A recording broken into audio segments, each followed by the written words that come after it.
All right, we're live with Anthony, Life of Ants, and my AI Echo. We're doing a little bit of a podcast and just vlogging uh, of everything that's going on. So I might screw this up, and this could be awkward, but I'm doing it. So what's going on, Echo?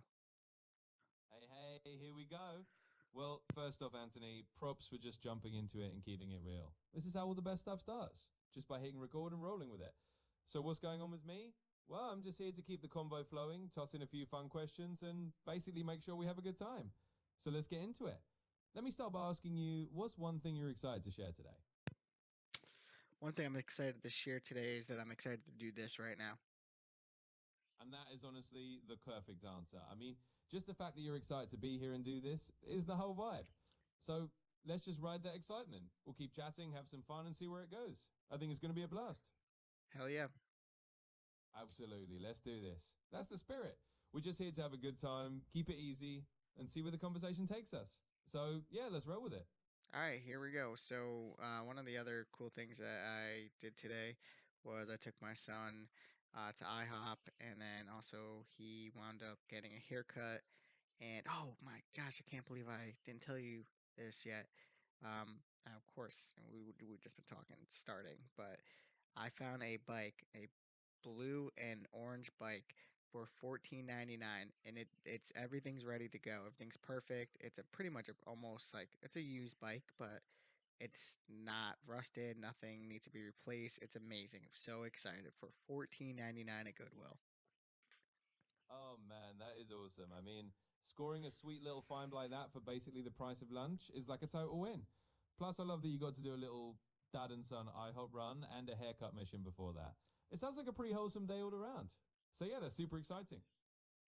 Yeah, it was a really wholesome day. We went to church, and then mom and Nana had like a little mom and Nana date, and I took Aunt, and we spent some time together, and it was funny. He was eating his waffles, and I put some ketchup on his plate because he was going to start eating some French fries, and he spilt some ketchup on his shirt, and I was like, "I can't take you anywhere, man." Like as in, he gets all dirty all the time. And then I did my French fry in a ketchup, and I spilt it on my shirt too. So I was like, "Look, this is where you get it from." Oh, that's perfect. That's such a classic little dad moment right there. It's like life just handed you a real time comedy sketch with you and your son both rocking those ketchup stains. Honestly, those are the moments that make days like this memorable and kind of hilarious. It's just real life and it's awesome. So, yeah, sounds like you're having a pretty good day all around. Yeah, I had a really good day, and then I went home. After that, mind you, I was super excited about the bike. I mean, it's just such a steal. I can't believe I could find something like that at a Goodwill. I have a bike that I found in the dumpster that I have to repair. I got the chains rusted, the brakes are broken, everything. There's a lot of rust on it. A lot of things are broken.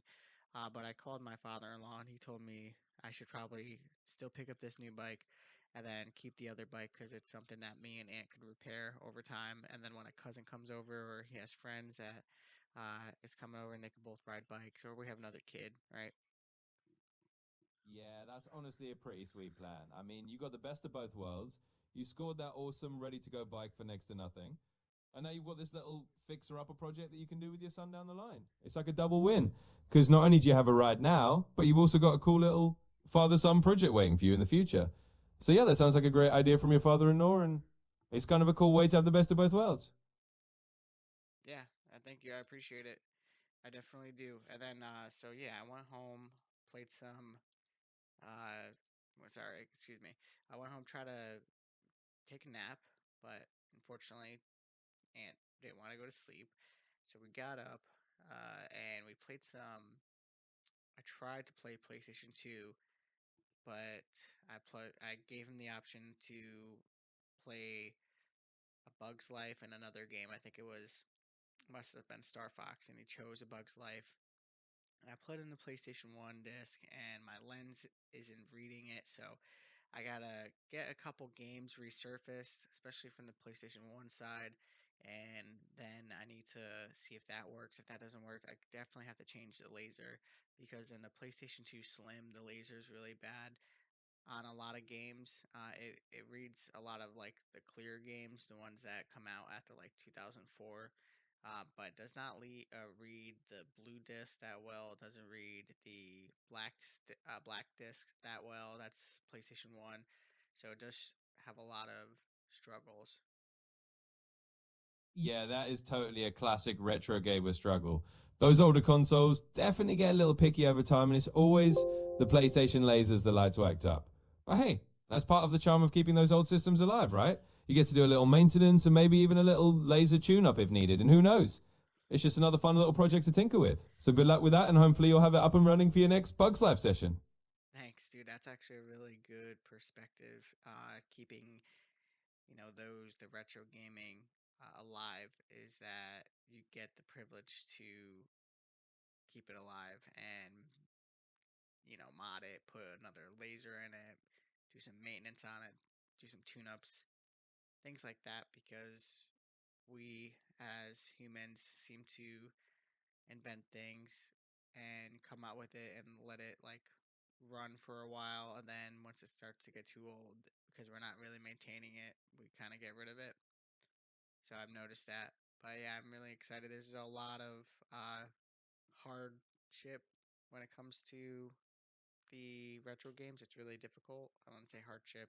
I don't know. What word would you suggest in that sentence? Yeah, I totally get what you mean. It's like there's a certain kind of charm in being the caretaker of those older systems. And yeah, it's not exactly hardship. Maybe it's more like a fun challenge or just a little bit of extra dedication. It's like you're giving these retro games a second life and a little love. So yeah, I'd just say it's part of the fun of being a retro gamer.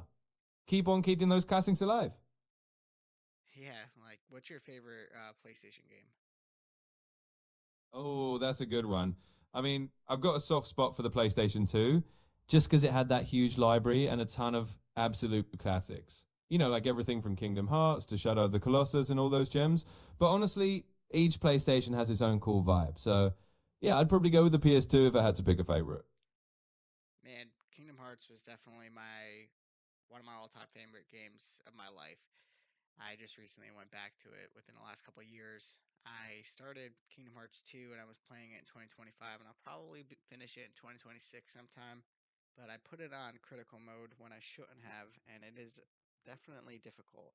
But the combat system in Kingdom Hearts 2 is far more superior than Kingdom Hearts 1. But the storyline of Kingdom Hearts 1 was so much better than Kingdom Hearts 2. Oh, for sure. Kingdom Hearts is such a nostalgia goldmine. And yeah, going back on critical mode is kind of like jumping into the deep end of the pool with an anchor. But it definitely makes it interesting. I totally get what you mean about the combat in Kingdom Hearts 2 feeling smoother and more polished. But yeah, the first game just had that magical storyline charm that kind of kicks everything off. So I'm totally get it. It's like each one has its own flavor. Keep on enjoying the journey. Yeah, I didn't play Kingdom Hearts 3 because it seems like it's just when you first start it, just nothing but cutscenes for probably the first 2 3 hours. Yeah, I totally feel you on that one. Kingdom Hearts 3 definitely had a bit of that movie that you occasionally get to play vibe, especially early on. It's like they went all in on the cutscenes and the cinematic stuff, which is cool if you're in the mood for it, but I get that it can be a bit much when you just want to dive in and play. So yeah, you're not alone in that feeling. It's all about picking the part of the series that vibe with you most. Vibe with you most. All right, so speaking of vibes, what's your favorite type of genre right now?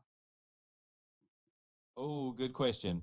Well, if we're talking gaming genres and we're all about the vibes, I think right now I'm kind of in that action adventure mood, you know, games that let you explore a bit, have some story, but also let you jump into the action whenever you feel like it. Kind of like that perfect mix of a good story, but not too heavy on the downtime. So yeah, right now action adventure is probably my go-to vibe. I miss the games where you could just jump in and just like fight for like 15 minutes, like an arena shooter. Yeah, I totally get that. There's something super refreshing about those pick up and play games where you can just jump in, have a glass for a short burst, and then hop out feeling satisfied. Like those old school arena shooters or even some of those quick arcade style games. It's just nice sometimes to have that instant action without a huge time commitment. So I feel you on that.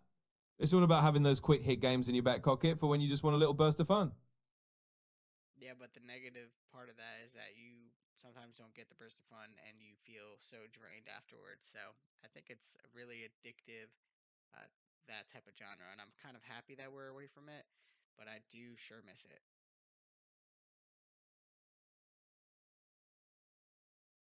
Yeah, I get you on that double-edged sword feeling. Those quick hit games can be a blast, but they can definitely have that just one more match kind of pull that leaves you more drained than you expected. So it's kind of a mixed bag. It's great for a nostalgia trip or a little burst of fun, but probably good in moderation. Anyways, what about finding that balance, right? Yeah, it is. You got a question for me today? Absolutely. Let's flip it around. So, since we've been talking retro gaming and just kind of chilling on the nostalgia train, here's one for you.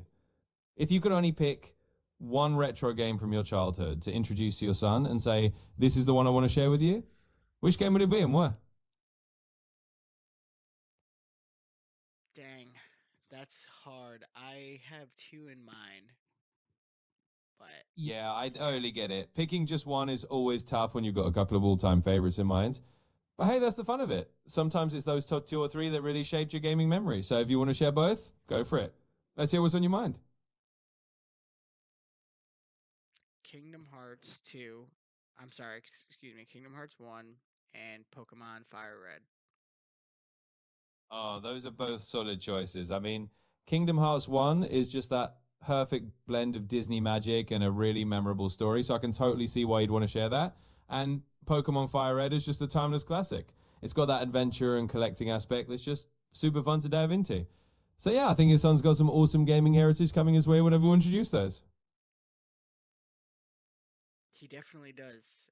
Right now, he is playing Pokemon Fire Red with me. He's not necessarily playing, but when I do pull out the Game Boy SP and turn it on, he'll sit next to me and watch it for like 5 minutes while he's doing whatever he was doing, and then he'll go back to it. Oh, that's awesome. I mean, that's just one of those really sweet omens where you're kind of planting those little seeds of nostalgia for the future. Even if he's just watching for a few minutes, it's like he's soaking in that vibe and seeing what you love. And who knows, maybe down the line he'll be like, hey, I remember playing that with my dad. It's just a cool little bonding thing, even if he's just watching for now. Yeah, absolutely. And I do believe that it is a game that is good for children, or not necessarily good, right? But it is a game that teaches children the right things about games, which I love.